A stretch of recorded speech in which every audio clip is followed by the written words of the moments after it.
Welcome to the School of Travel's podcast. I'm your host, Becky Gillespie, and each week I bring you stories of how travel can truly change your life if you take the chance to get out on the road and step out of your comfort zone. My guests also share travel tips and lessons they've learned along the way, which I hope inspires you to let travel be your teacher.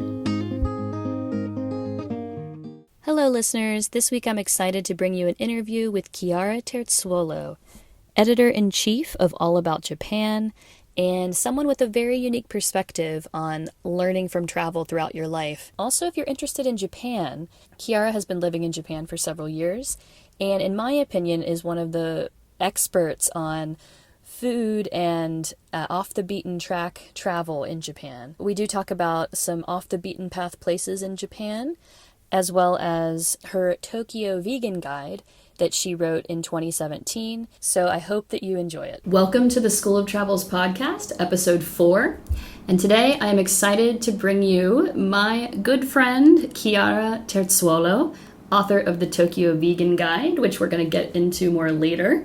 But Chiara, welcome to the podcast. Hi, I'm very excited. It's my first podcast ever.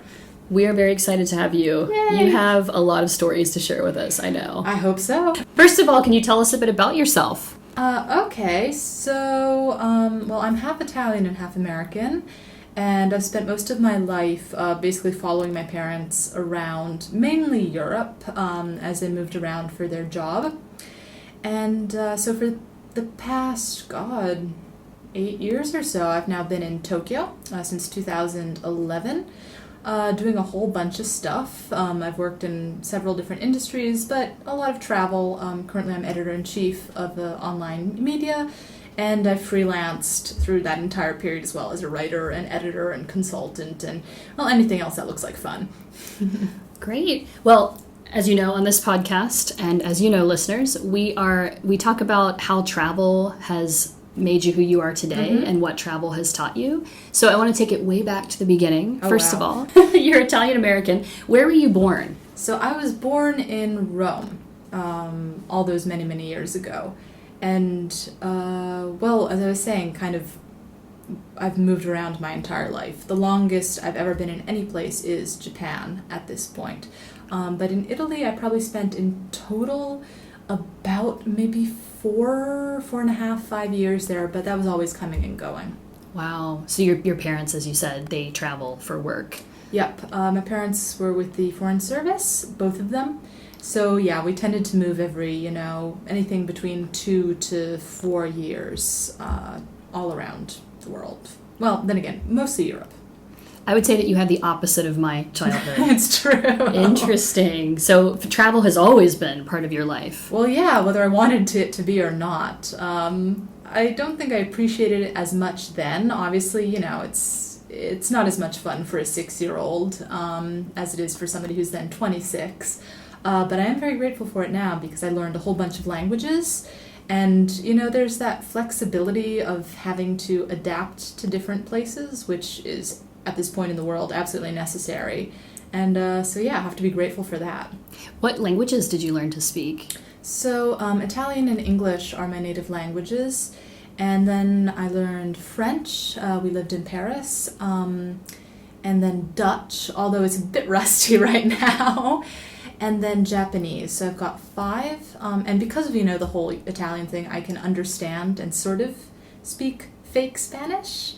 Thanks to the Dutch, I can understand a little bit of German. I can't really speak it, but I can pick it out bits and pieces.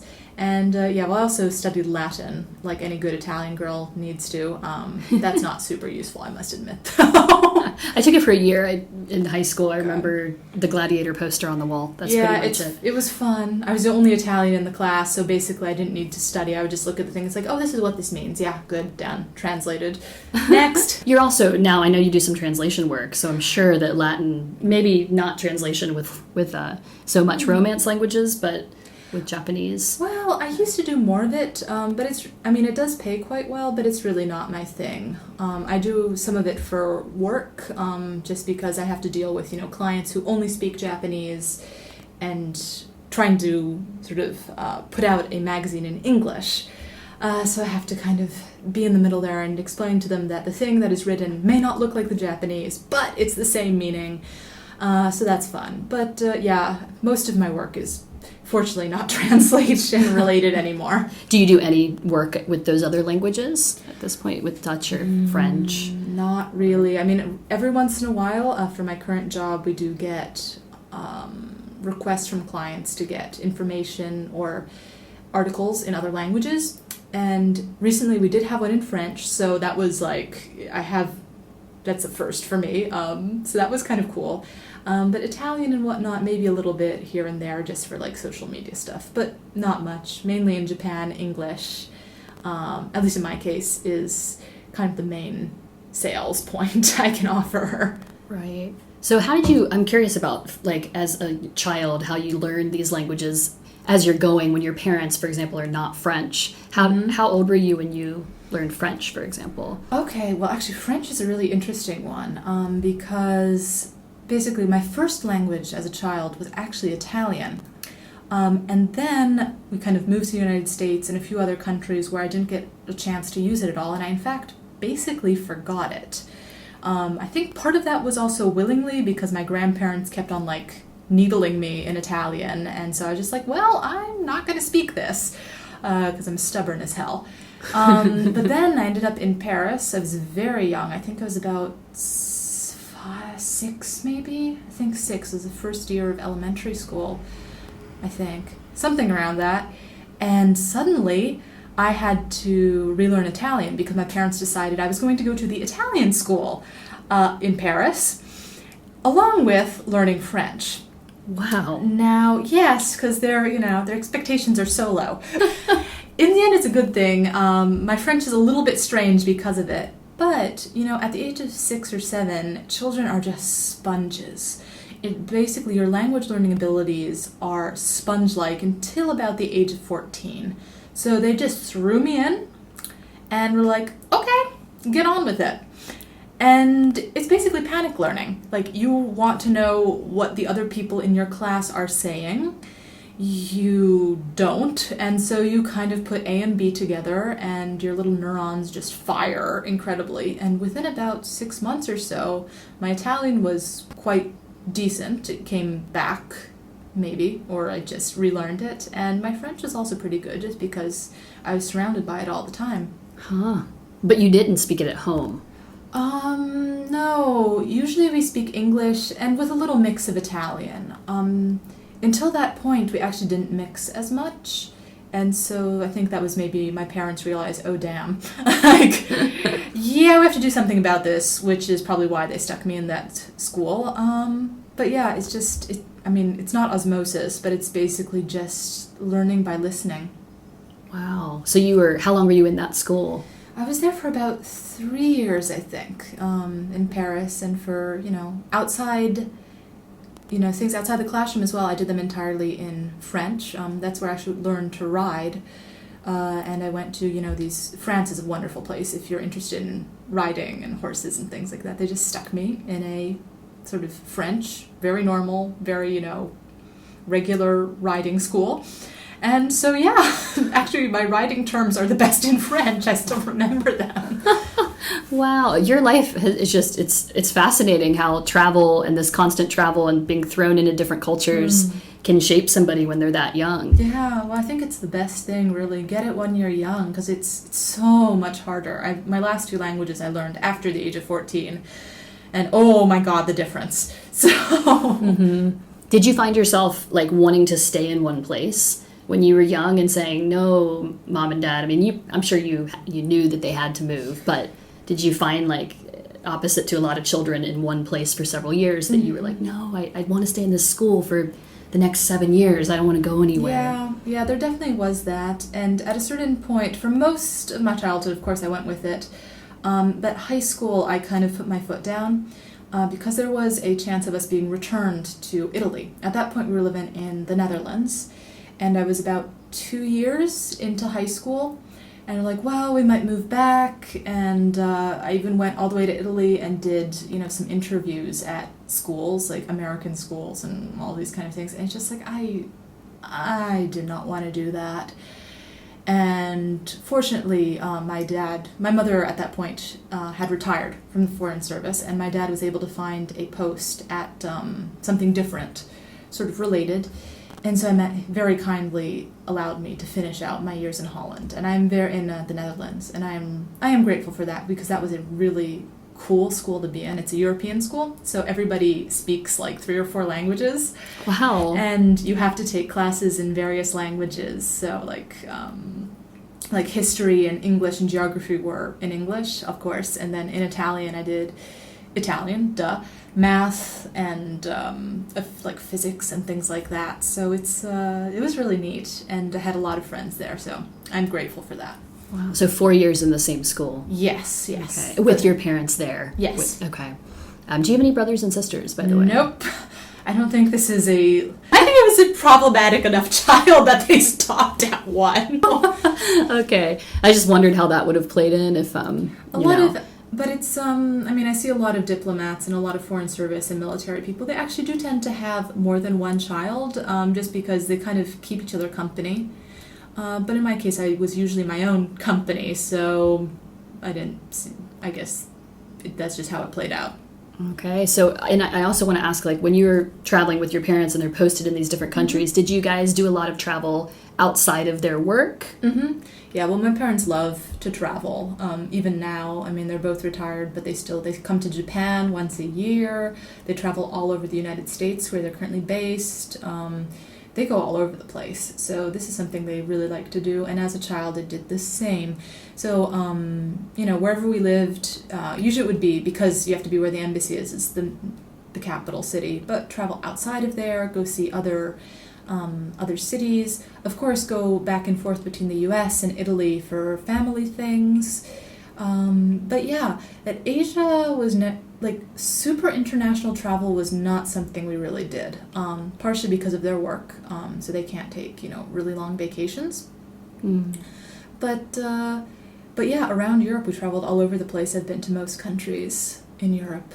Do you have a trip that you remember taking with your parents when you were young that had a big impact on you, or that really stands out for something that you remember learning from it or inspired you in some way? That's a really good question. I mean, we had lots, because a lot of it was done when I was quite young.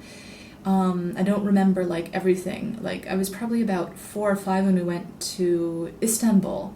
And I only have a couple memories of it, but I kind of remember sitting on the stairs surrounded by cats, and I was being fed endless amounts of Turkish desserts by the owner of the restaurant where my parents were chilling. So this happened a lot.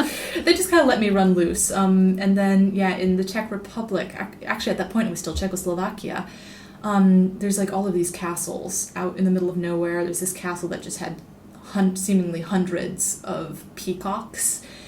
Just strutting around the place. So I was running after the peacocks.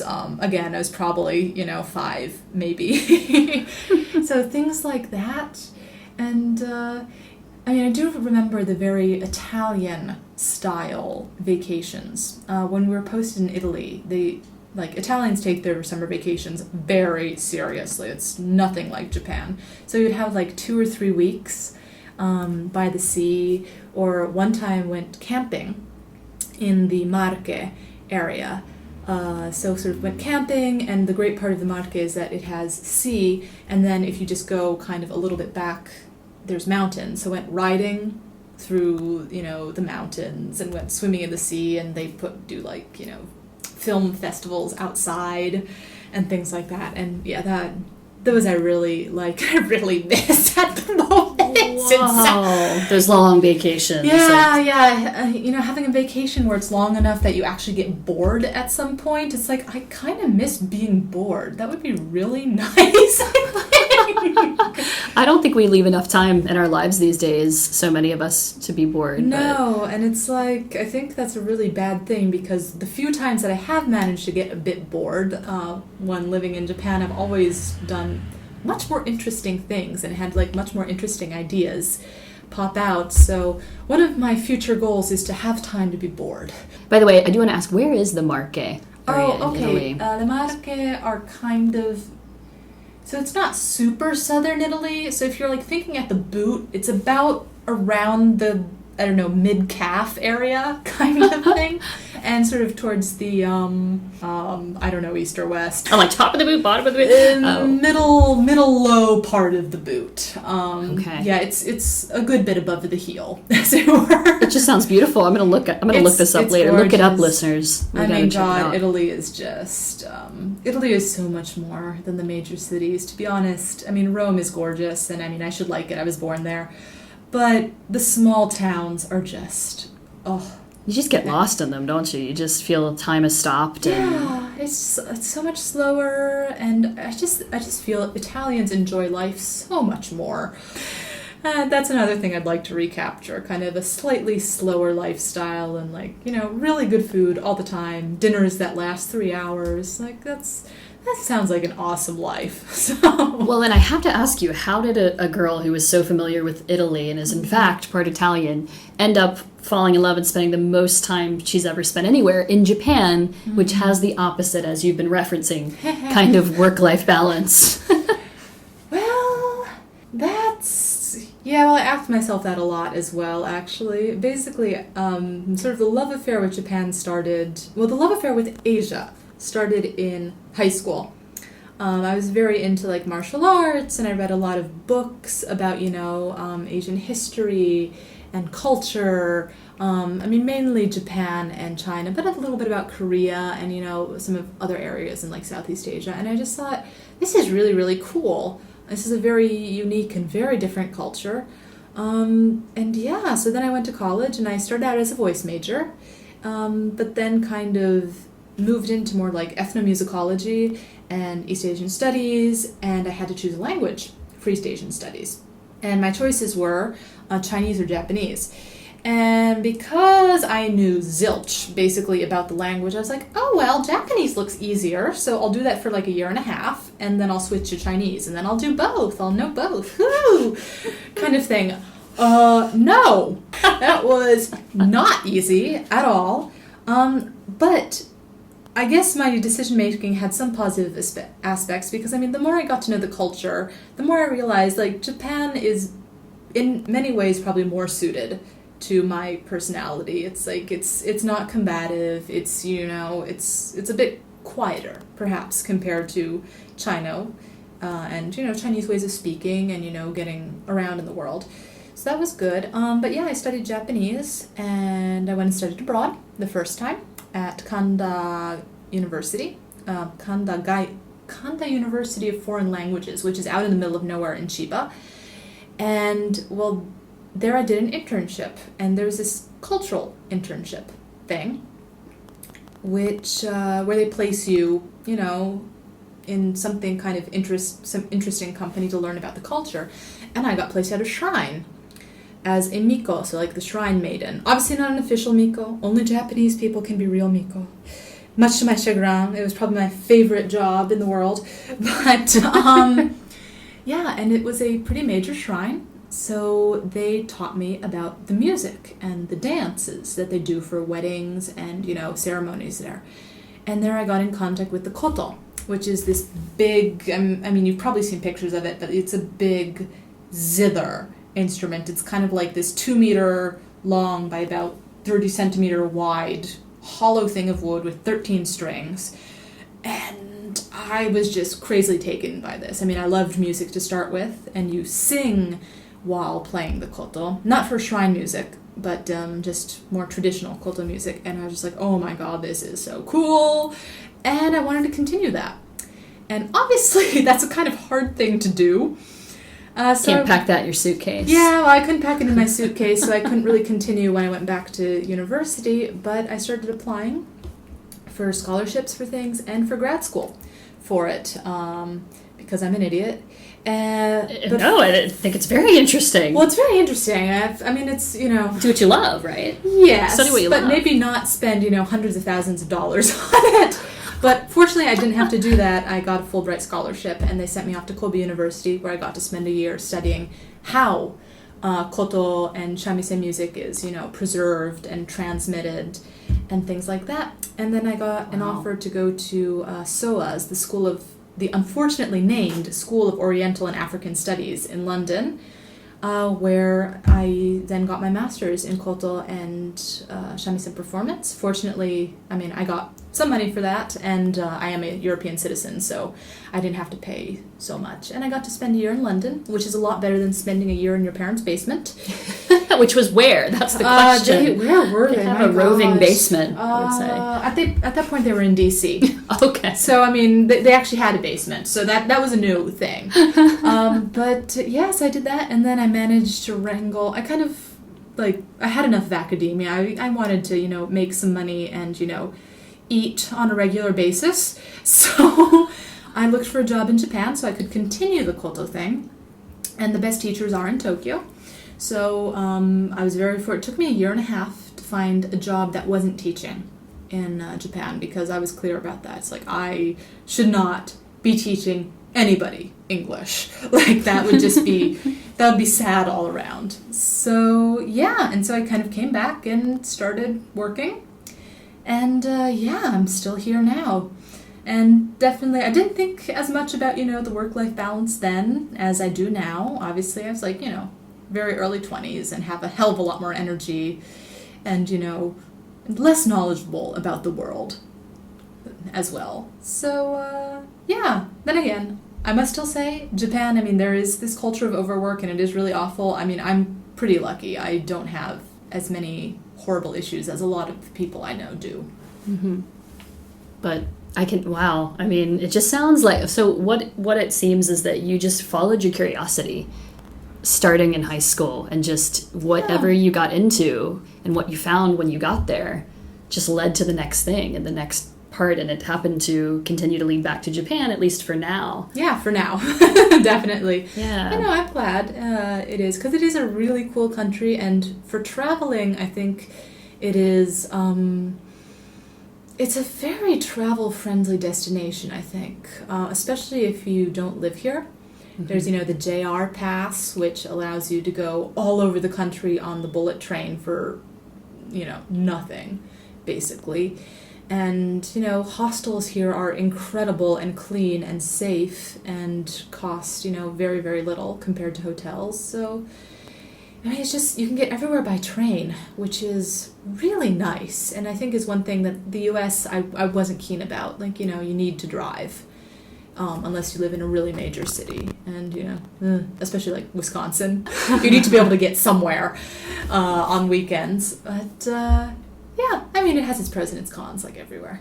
I feel the same. There's so much to love about Japan, and I personally understand how you can be here, as I did as well for so many years. But yeah, I feel like the U.S. and Japan have a lot of similarities in terms of the work ethic, but yes. Italy and Japan, comparing those two, it's like other two ends of the spectrum, right? Oh yeah. But wow, it just seems like you're not afraid to jump into whatever is interesting you, and I don't know if that came from just going through so many different experiences as a child in so many different cultures. Because I know a lot of my friends in Ohio, where I'm from, they, look at all these other places in the world, and it's quite a mystery. Maybe as you get older, too, you fear it a bit more. I think that's true, actually. I probably would not have done all of this jumping around now. But I guess, because of the monetary aspect. At that point, I was like, I had almost no bills, as long as I had, a couple $1,000 squished somewhere in a bank account, I could survive. But, with now, I have to think about it a little bit more, but it's still in the plans to kind of resume that kind of slightly more nomadic lifestyle. Yeah. What do you love about traveling? Easy question. No, it's seeing new places is great, and just kind of trying new things. And food is a big one for me, to be honest. I love food. So trying new foods and wines and drinks, and just rambling around some place I've never been before. It's mind-opening, I think, and it's important to get away, I think, and I see this especially now that I've been in Japan for a long time, because you start getting so used to what is around you that you forget that in other places they do things completely differently. And, you know, that completely different way of doing things can, you know, inspire you or, you know, end up suiting you more, maybe than what you're doing at the time. But unless you go, you're never going to find out. You can read about it, but, you know, reading about it and experiencing it yourself it's completely different. I asked you about, you know, a trip you took with your parents and some memories you had there, but is there a trip that really stands out for you as you got older and were traveling either by yourself or with friends that really taught you a lot or showed you something new? Oh, yeah. Well, throughout grad school and my first years in Japan, I traveled by myself a lot. Just because it's hard to find a travel companion that I match with. It's like I'm the person who would go to Paris and not see the Eiffel Tower. It's like, oh, hey, there's something down that side road. I wonder what it is. Who? And a lot of people don't like that. I learned quickly that it's like, okay, it's probably best for me to just kind of go on my own. Why don't you want to see the Eiffel Tower when you're in Paris, Chiara? I know. Well, I mean, I have seen it already, so that kind of adds to it. But it's like, you know, it's like, okay, there's some, you know, major attractions, tourist spots, whatever's that are worth seeing. But, you know, seeing the minor things is more what I'm interested in, kind of discovering something that's a little bit off the beaten track. And I know that's, you know, everybody's like that now. It's like kind of cliche. It's like, I found this. It's like, no, I'm sure I'm not the only one who's found this. But I don't know. I think it's, in a way, more memorable than taking a picture on the Eiffel Tower. It's like you obviously felt like you discovered it. You didn't, you know, yeah, it's like it's something new. And, you know, I mean, it can be in a guidebook or whatnot. That I'm perfectly okay with going to those places too. But, yeah, sort of something more experiential, I guess, is what I'm looking for instead of just, you know, a nice Instagram picture. Right. So what did you find in Japan when you were traveling and doing these solo trips? So my very first solo trip ever I did at the end of my first year abroad, 8 months abroad in Tokyo. I went to Shikoku, so one of the southern islands of Japan, and then to other places like Shimane, which is sort of nearest Hiroshima, but not really. And that was fantastic. That one was really off the cuff, so I basically didn't book anything. I just got on the train and went. And, I got myself in some issues there because, it's like, oh, hotels are closed, or they've moved away, or they've stopped. It's like, uh-oh, what am I going to do? But kind of learned to deal with that on my own in a language where I was okay. I was still not great at Japanese, but had enough to survive. That was fantastic, and at that point, Japan was still not a real tourist destination like it is now. So I go to these villages in the middle of nowhere, Shikoku, and they're just like, oh my god, how did you get here? You're so not Japanese. Fun. Yeah, obviously. But yes, that was really cool. So ended up my very first night in this village. I was walking in from the train. I was the only one who got off the train. There wasn't even a person at the train. You just dropped your ticket into a willow basket. So I'm trying to walk into town and whatnot, and I see this thing in the middle of the road with all these legs, and I was like, oh my god, it's a giant spider. I'm gonna die, kind of thing. And then I kind of look at it closely, and it's it's a crab. There's this giant crab in the middle of the road, and it's kind of staring at me, and I'm staring at it what are you doing here? Now, this little town is near the ocean and a river and whatnot, but it's just oh, hello, and then it, goes off. I'm well, that was weird. It's like the crab welcoming committee. And then I, walk into town, and then I see that there's more of them. They're, all over the place, and there's people, what do you call it, sweeping off their stoops and, very gently nudging the crab off the stoop and telling it to, no, you can't come in. There are that many crabs. There's all these crabs all over this damn city, or town.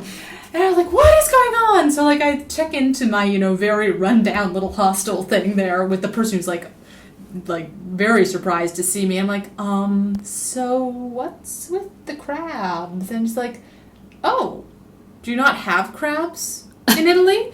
I'm like, not like this. No, we have rats. And she gives this look of she's terrified by the state of affairs in Europe. You have rats, oh my god. But yeah, it's this is what they do. The crabs come up at around sunset and just kind of go around the city and then leave. And then they just do this every day and it's normal. Is it throughout the year? Basically, apparently. This is just a thing. It's so like I went there because it's a very famous nesting area for turtles. And so it was right at the beginning of the season, so unfortunately I didn't get to see any turtles, but I did get to see the crabs, which was really a cool start to that whole journey. Wow. And so, yeah, that was definitely memorable, and I was like, I want to write about this, and so I did. And that kind of sort of started the travel writing thing as well, which then became like one of my major freelance sources of income. And yeah, so it's those kind of things, I think, that, stay in your mind, rather than, I could have gone and seen, like all the major spots in Shikoku, and I did see a few, but the thing I remember most is, in fact, that and a few of the other adventures/misadventures I had there. It's like it awakens that, or brings back that child in you of just this awe and, spontaneity. And, yeah. Well, do you mind sharing the name of this crab town? Or do you even remember? I don't even remember it, to be honest. Which it is even more magical, actually. It's like, I think so in Shikoku there is a pilgrimage, like throughout the entire island, of 88 major Buddhist temples. And I think it's number 11 on the route. So maybe if you look it up there, you'll be able to figure out which one it is. It's the one where people put little 1 yen coins on every step up to the temple. Wow. Which I also remember because, I went and paid my respects before, going into town, because the temple was right near the tiny, tiny little train station. So yeah, it was really kind of magical. Like, you are walking up these steps that are glimmering in silver and, filled with incense, and then you meet the crabs. So well, I have to go meet these crabs and go to Shikoku. I've always wanted to do the 88. It is fantastic. Like, you can do bits and pieces of it and whatnot. But that was a good one that I learned that, in some cases, you really do want to book your accommodation. Or in some cases, I did book my accommodation and they lost my reservation as soon as I showed up. So I think it's less, lost. Being in quotes. Being in quotes. They were like, ha! Suddenly. Fortunately, some dudes on Harleys came to my rescue at that point. That was great. But wait, like put you on the back of one and said, "Hey, I'll take you to another accommodation." Basically, yeah. So like, I kind of rolled up. I was like trying to get to this hostel that's at the top of a cliff. I'm like, how do I get up there? And there were these guys in Harleys. I'm like, hi, I need to get up there. Can you take me up there? And they very kindly did. So I'm like holding on to the back of the Harley in like flip-flops for dear life. And get up there. And then they lost my reservation. So they then kindly rolled me back down and like stuck me at the closest bus stop. The Harley guys. The Harley guys, because they were going the opposite direction. I was not going to like impose on them more than I already had. And yes, I just sort of hang out at the bus stop there, and there was a hairdresser's in front of the bus stop. And they kind of went in, said the hairdresser's like, well, she needs to wait here, and when is the next bus? She's like, well, it's an hour and a half. So the very nice hairdresser let me just stay inside her shop, drinking cold tea until the bus arrived. And she gave me a comb, which sadly I broke. But again, I find that so much more memorable than like, yes, I went to Kochi and I saw the statue of, what's his name? Ryoma, the great, Meiji era statesman dude there. But I remember, drinking tea in this sort of hairdresser salon far better than I remember that. Wow. Yeah, it's just those magic moments of travel that you won't discover until you do it. So. Exactly. Wow. Thank you for sharing. No problem. You've had, like you said, adventures and misadventures. Oh, yeah. Well, let's talk about packing for a moment. Ooh. So I just have one packing question for you, to ask everybody. Okay. So now that, you travel a lot, you've taken a lot of trips, by now you probably have 3 things that you find yourself always packing, and they really help you, like, or things that you feel like you can't now live without on a trip. Well, I'm a big fan of The Hitchhiker's Guide to the Universe, and I go by the rule of you should always bring a towel. Okay. A big towel, a small towel? A decent sized towel. Okay. Like a towel that you can basically wrap around yourself once. because you never know when you'll need a towel. I tend to attract rain wherever I go, so there's a good chance I'm going to get rained on. So having a towel to dry off a little bit is a nice thing. Okay. It can be anything. Like if you get a cut, you can like stop blood with it. You may end up in a hostel that doesn't rent towels or doesn't provide towels, so it's good to have your own. You might end up at a beach. You find a mysterious beach and decide to hop in.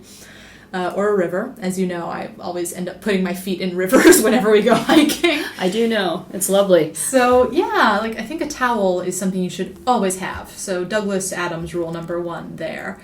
Something else, this is a recent one, but for women, or actually, rephrase, for anybody who has periods, a couple pairs of Thinks, that kind of underwear that absorbs blood.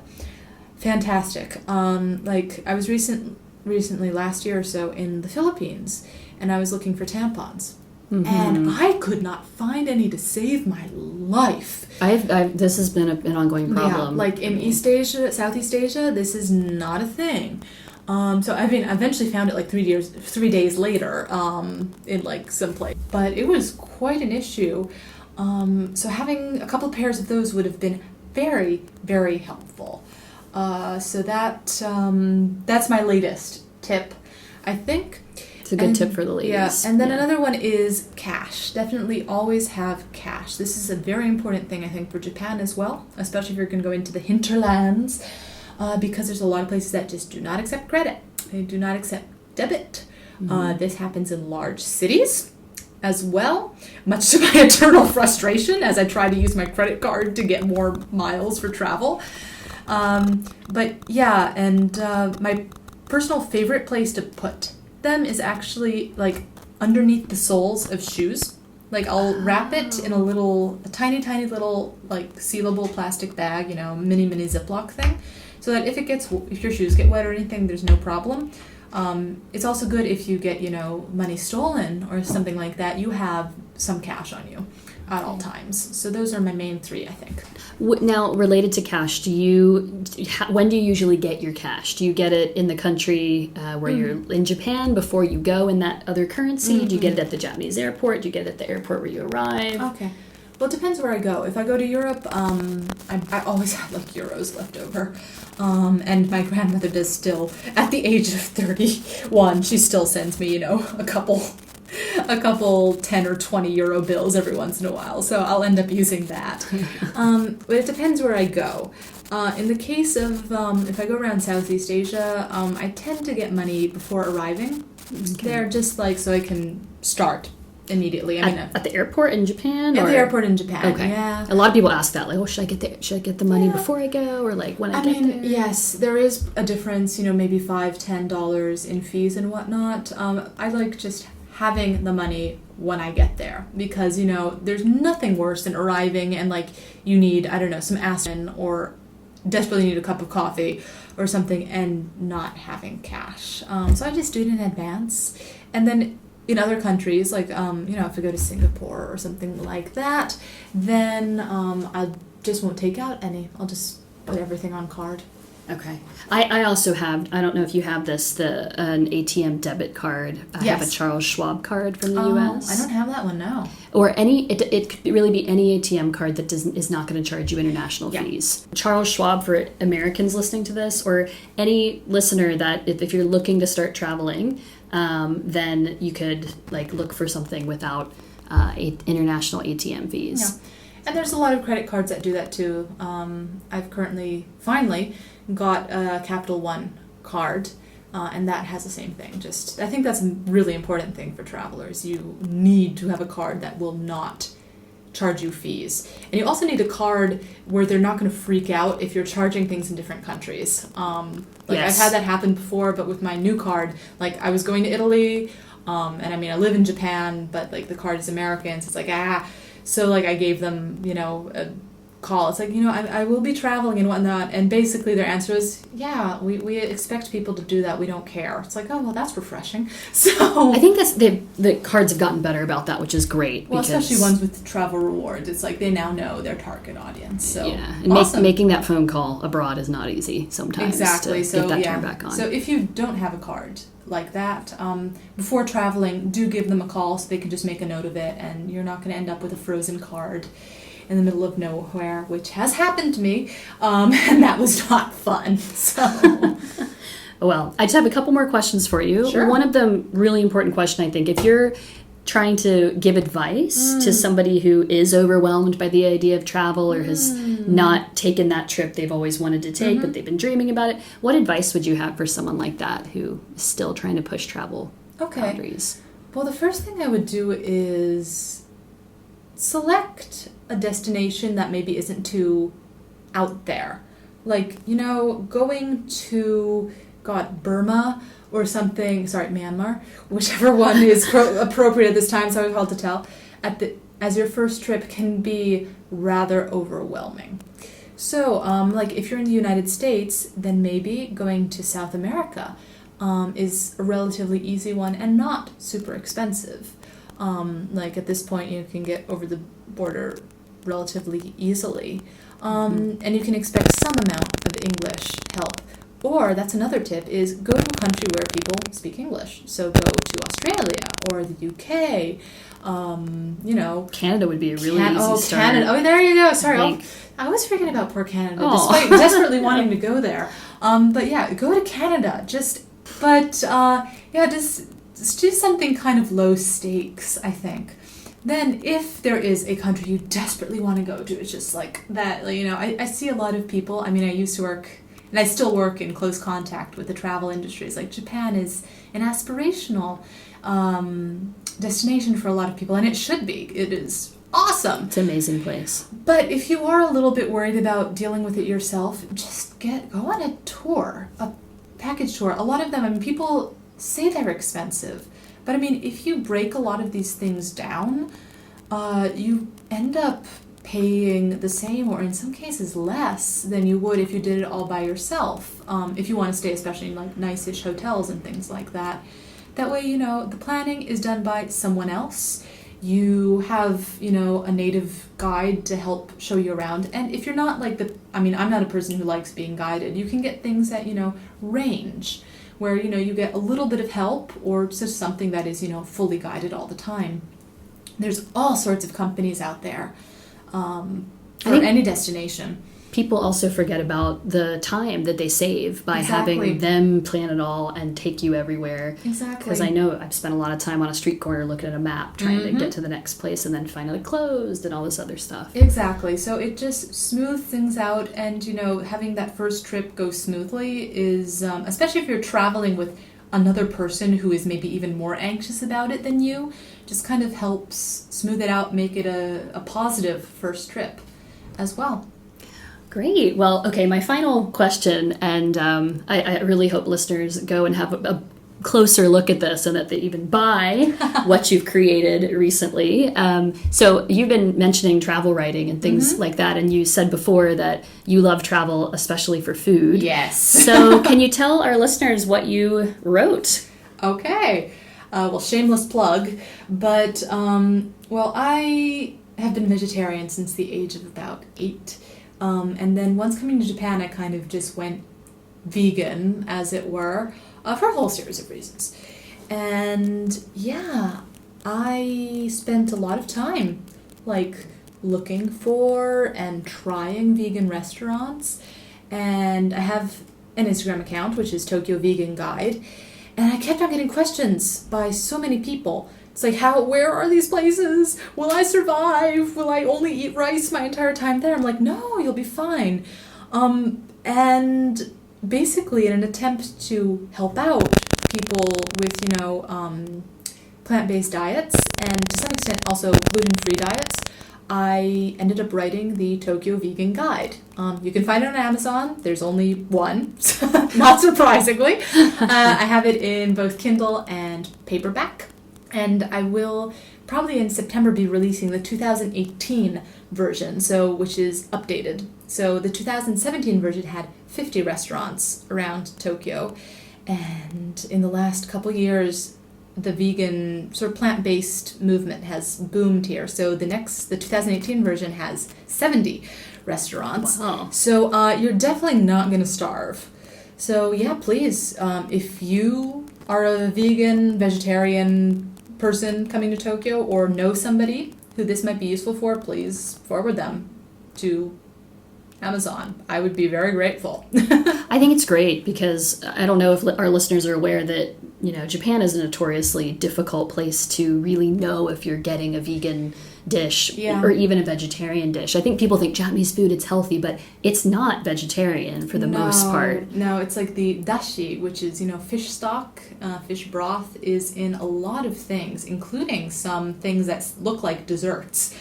There's mitarashi dango, there's kind of like little dumplings in a sort of sweet and savory sauce. Those have fish powder in them, very sadly.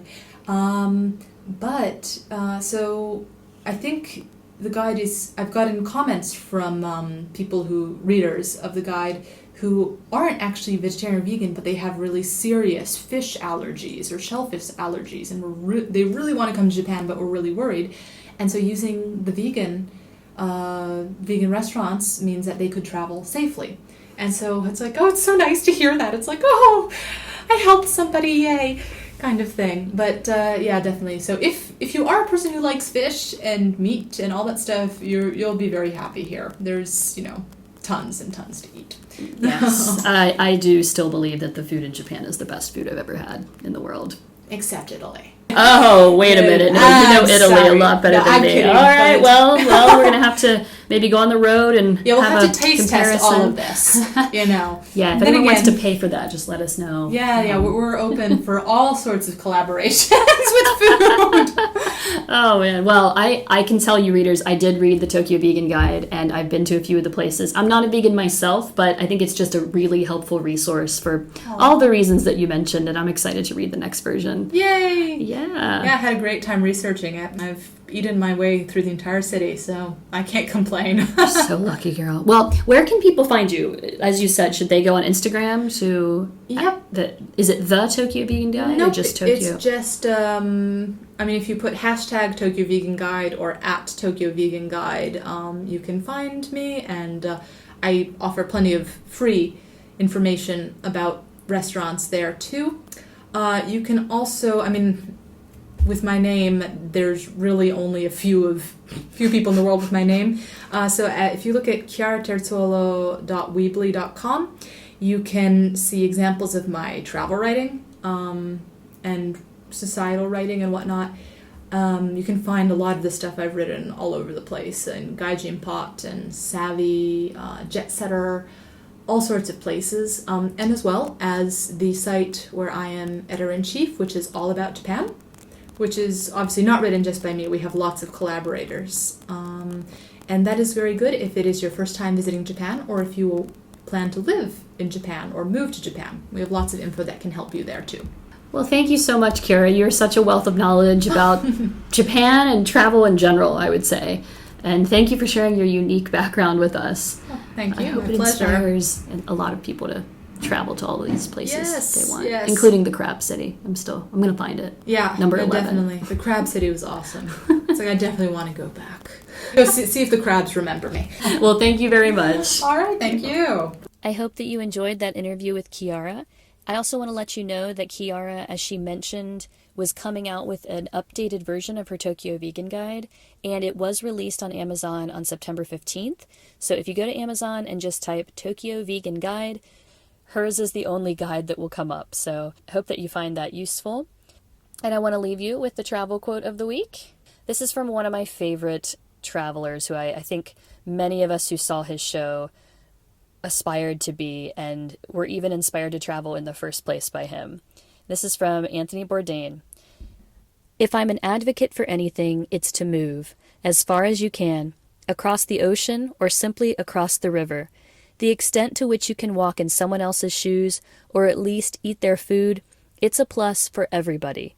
Open your mind, get up off the couch, move. Thanks for listening to the School of Travel's podcast. If you enjoyed this episode, we'd love for you to subscribe and leave us a rating wherever you get your podcasts. Special thanks to The Sam Chase for allowing us to use their song, In a Perfect World. Don't forget to join us next week for another episode, and remember to always let travel be your teacher. If you keep your options open, there are places you will go. They will treat you like the kings and queens your parents thought you'd be when you were born. You'd see it all with your head up standing tall, and you'd look back and think it's funny how you spent your time and money in this world, living in this